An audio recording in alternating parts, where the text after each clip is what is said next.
तो मंडप पूरा होता है। और इस मंडप में मैं एक यज्ञोपवीत उठाने जा रहा हूँ। मुझे लगता है कि संस्कार की भाषा में तुझ होना सबसे बड़ा काम है। पैदा होना अपने बस में नहीं है, लेकिन तुझ होना अपने वश में है। तो जहाँ बड़े लोग हों, मैं इस तुझ होने के लिए मैं उसी आंगन से, जिस आंगन का, जिस गोत्र का मैं भी हूँ, मैं बहुत सम्मान के साथ त्रिपाठी परिवार से ही अभिनव त्रिपाठी को अपने अभिनव प्रयोग के लिए यहाँ पर दोबारा तालियां बजाइएगा। जब मम्मी सामने हो, पिताजी मंच पर हो और बाबा पीछे बैठे हो, तो फिर तालियां क्या, उत्साह स्वयं अपना एक देवता खड़ा कर देता है। उत्साह के देवता को यहाँ पर रख दीजिएगा। मैं गीत के एक नए पुजारी को यहाँ पर रखता हूँ।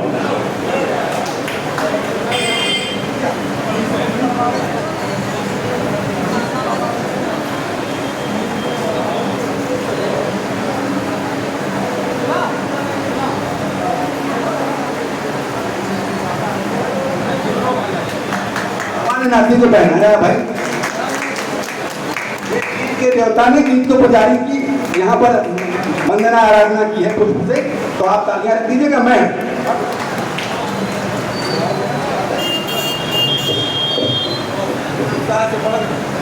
मां शारदे के चरणों में प्रणाम करता हूँ। मंच पर उपस्थित सभी लोगों के चरणों में प्रणाम करता हूँ। जब कोई बच्चा अपने घुटनों के बल चलता है और कोई बड़ा उसके आगे अपनी बाहें पसार दे, तो वो बच्चा उठ के चलने लगता है। उस बच्चे का आत्मविश्वास इतना होता है कि जितना महात्मा गांधी और भगत सिंह का हो। तो आज मैं आप लोग के समक्ष वही छोटा बच्चा हूँ। आप लोग को बस बाहें पसार के सुनना है मुझको। बड़ी बात। अभी मेरे पास तो कुछ नहीं है लिखने के लिए। मैं अपने बाबा श्री रामचंद्र त्रिपाठी प्रसून जी की यह रचना पढ़ रहा हूँ। प्रस्तुत मैं इसका आपको बता रहा हूँ कि राम परशुराम संवाद पे आधारित है। जब परशुराम जी लक्ष्मण जी को मारने जा रहे थे, तो राम जी ने उनसे आके क्या कहा कि आप विद्वान हैं, दिव्य भगवान हैं, आप विद्वान हैं, प्रिय अनुज को हृदय से समाधान दें, आप विद्वान हैं।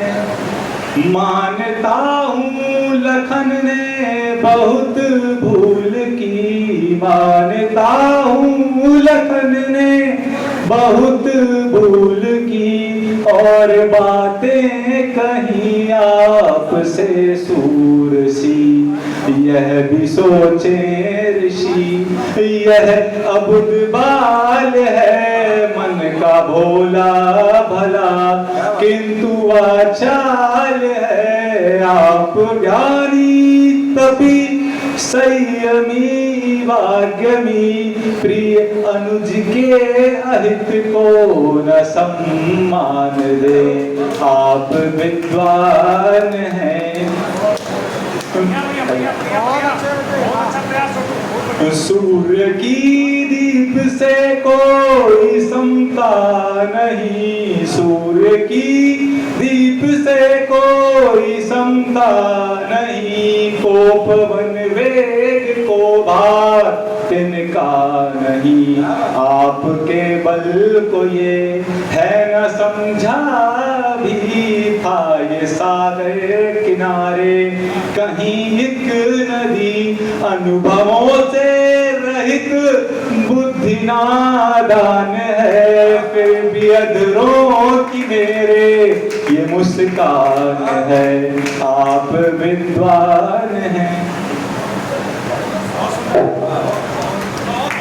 मान लो मुनि विनय कर रहा हो विनत, मान लो मुनि विनय कर रहा हो विनत, प्रिय अनुज को हृदय से क्षमादान दे, आप विद्वान हैं, दिव्य भगवान हैं, आप विद्वान हैं।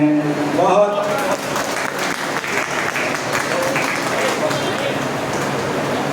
संसार की सारी भाषाओं में संस्कृत अगर सर्वश्रेष्ठ है, तो उसकी सर्वश्रेष्ठ पंक्ति मैं आपके सामने रखता हूँ।